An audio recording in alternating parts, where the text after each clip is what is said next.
Hi, I'm Pat McGibbon. I'm here to talk about what's going on in the manufacturing technology market. And I've been told by some of my friends that I've been a little bit Debbie Downer in the past 12 weeks. But I have to say, it's been kind of hard to bring any good news to the table in those 12 weeks. But I'm going to try to do better today. I'm trying to go for 7 out of 8 points on the positive rundown of the manufacturing technology market. I'll start off with USMT numbers, which were released this morning, and May numbers were off by 5% relative to April.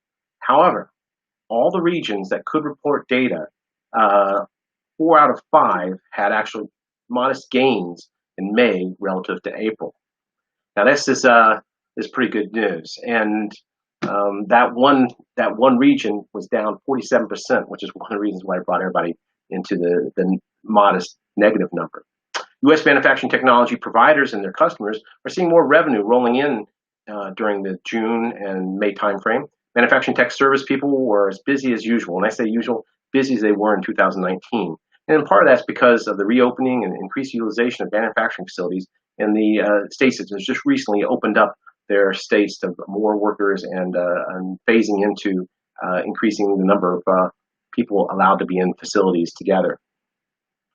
The jobs data has been upbeat over the past 10 days. Employment numbers rose significantly, dropping the unemployment rate 2.2 points to 11.1% in June.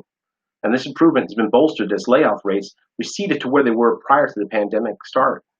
The analogy that one analyst used in describing this was to say that in addition to putting significant adds into the bucket in June, the whole bottom bucket has been made smaller because layoffs are back to pre-pandemic levels.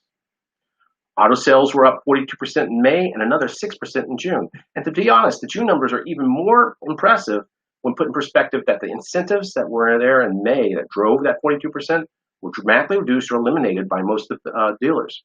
And inventories were severely depleted. That means that the people going to look for cars in June didn't nearly have as good a pick as the people who went in May. The Purchasing Managers Index jumped 9 points back into the expansion range, landing at 52.6. As you probably know, 50 is the line above which you expect expansion over the next 3 months, and anything below 50 is contraction over the next 3 months. So we're at 52.6%, which is a very good sign for the next quarter. And the index is actually a composite of several other indices. And among those indices, 2 nearly had record-setting jumps in the course of the June number. The production index jumped 24.1% to 57.3, the largest increase since 1952 in that index. And the employment index went up 10% to 42.1, the largest jump in that index since 1961. So it's no wonder the durable good orders jumped 16% in May and are looking to be up again in June. Now, this news has some industry analysts suggest that the V-shaped recovery is still possible.